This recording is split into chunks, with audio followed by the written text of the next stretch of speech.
Hey, what's going on, guys? This is Edward Redux, and I am pretty upset, and I want to illustrate why. So, about a year and a half ago now, my dad and I started buying up cameras, trying to see which ones would work for our purpose. Some were R50s, those are the ones we started with. Those ended up not being able to do 4K 60, 1080p 60 was not good enough for me, and now there was 4K 30, because I, walk around with the camera, and it's very blurry in 4K 30. So we got some R10s. Those tended to not be so much fun either, because even though they did 4K 60, the 4K 60 is much worse than it should be, and it's pre-zoomed in because it's 4K crop, so just as useless. And, to make matters worse, both of those cameras overheated while doing any of those video modes. And the R10s would overheat in about 40 minutes, give or take, on 4K 30 or 4K 60. They'd actually overheat worse on 4K 30, which is really dumb. After that, we decided, we were done with Canon for a while, but eventually we went back to them. And, we bought some cameras that we thought would do the trick. First, we got an R8, which also tended not to be so much fun because it actually overheated in 20 minutes. This is a camera that's more expensive than the R50 and the R10, and it overheats in less than half the time. The video quality, however, was exceptional. The best video quality I've seen up to this point, even now, so I still had a place in my heart for it. But again, it overheated in 20 minutes, which was useless. The battery didn't last much longer than that, about 30 minutes, because it used the same batteries as the R10 and the R50. So that's useless. And that was bad enough, because that was a $1,600 camera that could only shoot for 20 minutes. You seeing the problem yet? But after that, we took another break from Canon. But after we were done being petty, we decided to get another Canon camera. The Canon EOS R6 II. This is the R6, but the second version of it. And right now this has, the wrong lens on it, but this is the only one that can focus at short distances. But this still overheats. And guess how much this costs? $3,000. This is a $3,000 camera from Canon that overheats in 40 minutes. You can only shoot video on this for 40 minutes. And, there's arguments for why this might be okay, but it's not. Let's be real, this is not okay. So, that was a disappointment, but I anticipated that because of the pattern emerging. So, I decided to make my dad get the Canon EOS R5C, which is actually the exact camera that's filming this video right now. And why is it filming this video? Well, even though the battery only lasts about 30 minutes, we can buy many batteries and I can just keep swapping them. However, this camera does not overheat. Can you guess why? It's because they put actual cooling into it. Yeah, the C in the R5C actually stands for cinema. That's because this is intended to be used as a cinema camera, as in TV shows and movies. That kind of a camera. It's way more video-centric, and of course, they had to put cooling in it because it has another processor in it, alongside the Digic, that does even more processing for video purposes. And this can shoot 8K, so you bet it needed cooling. They actually have another version of this camera called the R5, which doesn't have the C at the end, and doesn't have a fan. And it's basically this that can shoot 8K. That's probably going to overheat in 10 minutes. Come on, Canon, what are you playing at? That's another $3,200 camera. Thank God this thing was only $3,500. At least you get a fan, which is what these all end up needing. Now, I was happy with this, except this doesn't have any of the auto modes that I need, or that I thought I needed. I just needed something like an iPhone where I could press record and it would just do the thing good enough. However, using my actual phone was not going to work because 1, I don't like how the iPhone shoots, 2, I can't get the video off very well, and 3, the quality isn't very good. It's a phone. What do you expect? It's not going to be stellar. So yeah, that wasn't going to work, so we decided to get cameras instead. So you've seen a whole bunch of really expensive cameras, great cameras from Canon, but they're really expensive and they all overheat, and they do it about all at the same time, some way sooner than others, but they all do it in up to 40 minutes. They never record longer than that. So, well, what am I gonna do? Well, either just stick with the R5C, which is pretty much a manual camera. It's more nuanced than that, but I'm gonna call it a manual camera because that's what it's intended to be. And it doesn't have the same interface as, the R6 and the R8 did. I wanted that interface, and I wanted the easy shooting capability. But of course, I didn't want to use my phone, so how am I gonna do that? Just recently, I saw a video on the R1, and the guy said, well, it's basically like an R R3 Mark II. By the way, the R1 costs more than $6,000 and it's brand new. Well, as of like 2 months ago, it's brand new, but it's brand new and it's their flagship camera, meaning it's their best in this line, in the R line, which is new as well. So, well, I decided if that's just the R3 Mark II, why not just get an R3? So I did that. Here's the R3. It's huge and it has a much better battery because, you know, the R5C has pretty decent battery in it, but it only lasts again for about 30 minutes. So I was like, you know what, I want to see how long this battery lasts. This battery isn't much higher capacity, but it is higher capacity enough to where this camera will last a couple hours on one single charge. I don't actually know how long it lasts because this thing still overheats. Yeah, that's right. This almost $5,000, it's probably $5,000 after tax, this $5,000 camera overheats after an hour and 16 minutes, maximum. Some places said that they let this camera record for as long as the battery would let it, so they said about 2 hours of recording time. No, this thing overheats in an hour. I don't know what the hell they were on about, and my office is always set to 68 degrees. It's climate controlled. Because, well, I hate higher temperatures. My office is always at 68 degrees. And this couldn't even stay cool under those conditions. And I'm actually convinced this thing has a fan in it. I can hear it. I can hear something in this camera that sounds a lot like a fan, except it has no outtakes on it. There's no intake or exhaust vents on this camera to facilitate a fan. But I'm very sure this thing has a fan in it. And it seems to be doing something, but it's definitely not doing enough. And yes, I had this set to the high temperature setting for video recording so it wouldn't shut off in 20 minutes instead. Because I don't care if my camera gets hot, at least if I get the shot. But with this, you won't get the shot if you're shooting video. And this is a $5,000 camera. And the one camera above this, people are so busy praising it for its autofocus that they completely ignore the one flub that is in every single one of these damn cameras, which is thermals. They overheat. This is a very close to a flagship camera. This is in the same body as the flagship. A $5,000 camera that can only shoot for an hour and a half is not worth $5,000. That's worth more like $500, a tenth of what this actually costs. And that's not even taking into account the lenses. This lens is about actually this lens is probably about $400. A bargain compared to the one that I'm using on the R5C right now, which is $1,000. My girlfriend's grandpa has a lens that costs $15,000. I mean, yeah, normal people probably aren't gonna buy those, but professionals are. And this doesn't really feel like a professional camera if it overheats in an hour. That's bogus. The fact that this is called a professional camera and it's actually sold to professionals and they use this is disgusting. I find the fact that Canon thinks this is okay to have a camera that can only shoot for an hour or 40 minutes, or God forsake, 20 minutes, or even in the R5C's case, 30 minutes on one single charge of a battery is revolting. That's absolutely, I detest them for that. And what makes it worse is there's really no other options when it comes to shooting video, or shooting decent quality video, apart from an iPhone. I'm not even gonna enter Androids, that's too deep of water for me to tread. What other option do you have other than one of these if you wanna shoot long 4K 60 video? Well, you could get a 7-year-old camcorder, which was Canon's first and last 4K 60 consumer camcorder. And yes, it has a fan, and it has 2 digital processors for some reason. And of course,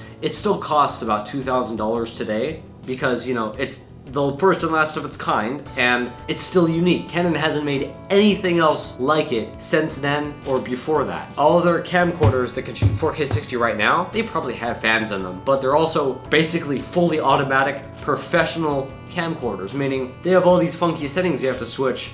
You can't just press record and know that you're gonna get the shot. You have to change all of the settings depending on which scene you're filming, and that's a pain in the ass, especially for at least me, because, well, I'm used to just holding a camera, pointing out what I want to film, and filming it, and then editing it, and then uploading. Instead, now I have all these funky settings to worry about. I don't have to worry about that. I shouldn't have to worry about that, especially if there's cameras that have auto modes on them. I shouldn't have to worry about that. For some reason, this R6 II, which is a lesser model to the R5C and the R3, has a freaking auto mode.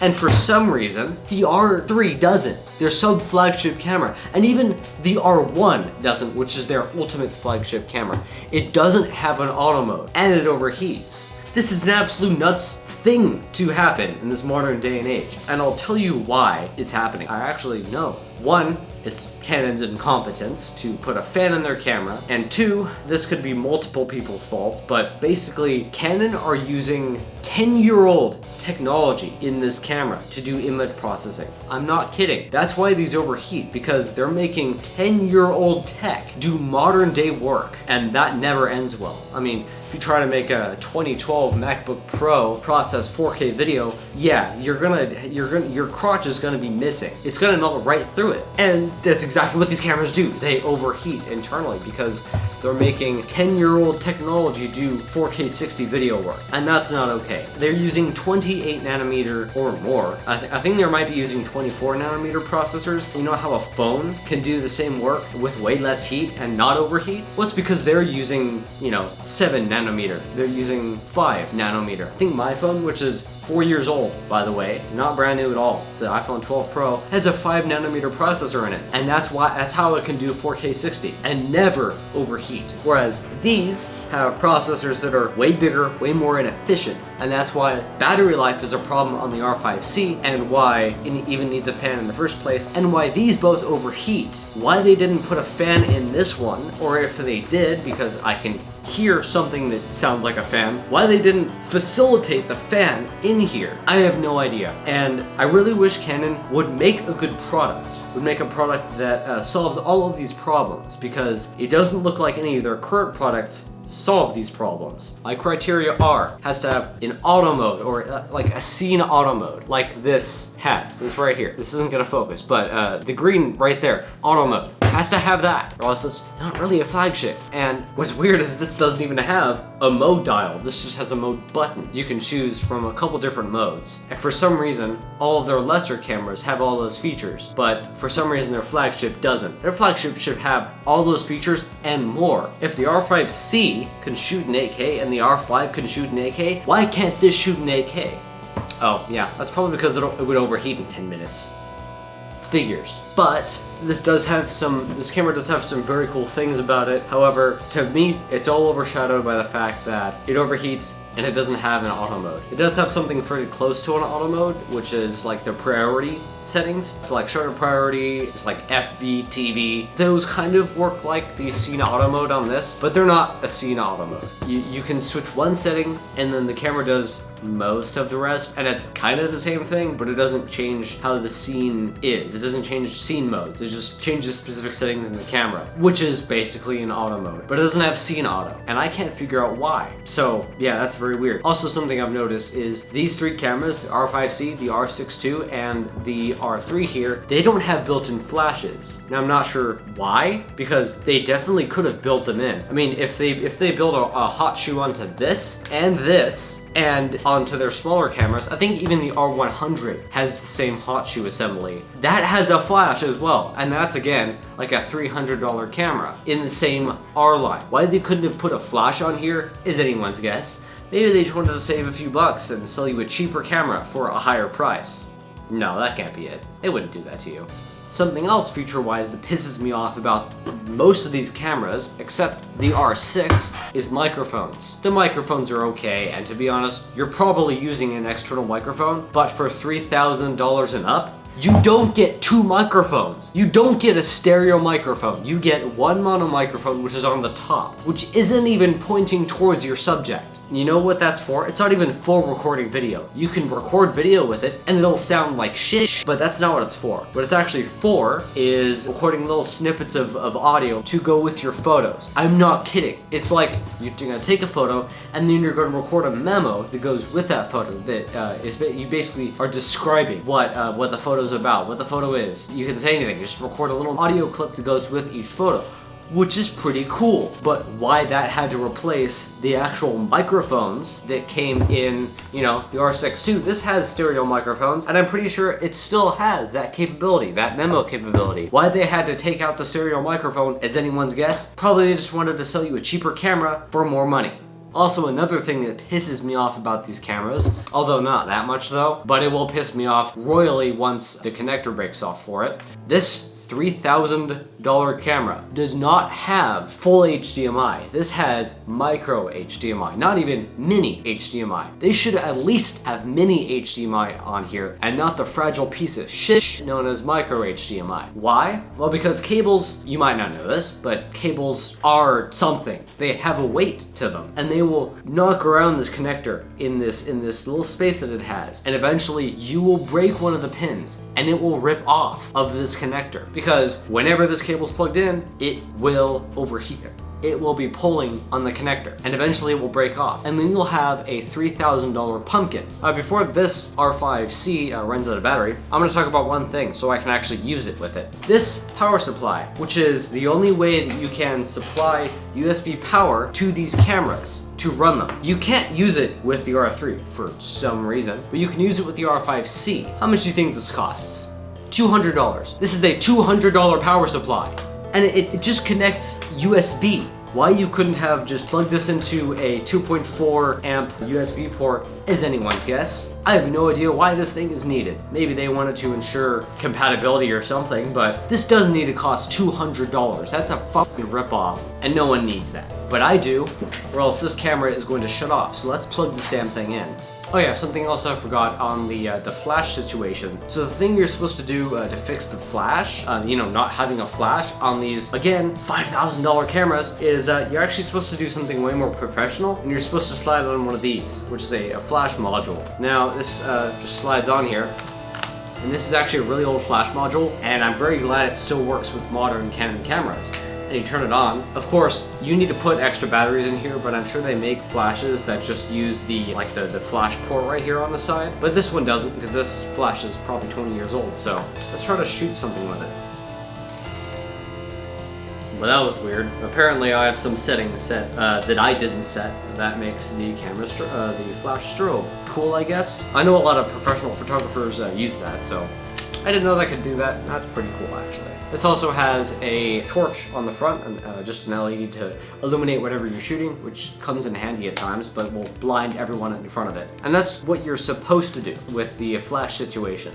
Or you just have an external flash, an external light source that isn't connected to the camera whatsoever, and you control that completely separately, or you have a lighting guy. And now about the stupid ass microphone situation. This only has a mono microphone, and it's not even pointing towards your subject. The Canon R5C does actually have two microphones. So Canon didn't save any money on this, but only one of them can be utilized during video recording and is pointed towards your subject. The other one cannot be used at the same time and is only used for the voice memo feature. Really freaking stupid. They didn't even save any money. They could have just put both cameras either on the top or on the front, and it would have done the exact same shit, just better. So that's pretty dumb. But on Canon R3, you don't have that. So what's the solution? Well, I can't show you, I can't hold it in my hand because I'm actually shooting with it right now, which is a little microphone attachment that slots into the hot shoe here, which that's what you're supposed to do. Or you attach a little XLR microphone adapter thing into there that you can record 2 or 4 channel audio like AAC or PCM, at least with the Canon R5C, and you can use external microphones or actual professional microphones like XM7Bs if you really wanted to, and if you had all the adapters and stuff, which is okay, I guess. Like, that's awesome for people that need it. I'm not sure why you would run that all through your camera. Pretty sure people that have SM7Bs like we do, we're recording them from to a different thing. Like, we're recording it to a different device, like a Mac Mini. We record all of our SM7B audio to a Mac Mini through Audacity and through a Volt interface. So that's a really limited usefulness, but at least it can do it. But that's a far cry from actually putting stereo microphones in your goddamn cameras, like you already did. Canon, like, they already put a stereo microphone array in their cameras, but for some reason the more expensive ones don't have it. Only the cheaper ones have the features. So really, if you want to get all of the features of a normal camera that you're used to using, like your phone, get a Canon R100. Get literally the cheapest camera in this line, because anything higher than that, you're going to run into difficulties finding what you need to get done what you want to get done. Because Canon, for some reason, keep removing features from their more and more expensive products. And they really shouldn't do that. So Canon, if you're listening, I said this last time I made a video like this, get your head out of your ass and actually design products that perform like they should. This has been our Red Redux, and thank you very much for watching, and I'll see you all in the next live stream, short, or video, whatever that may be. Thanks for watching, guys. Have a great rest of your evening. See ya.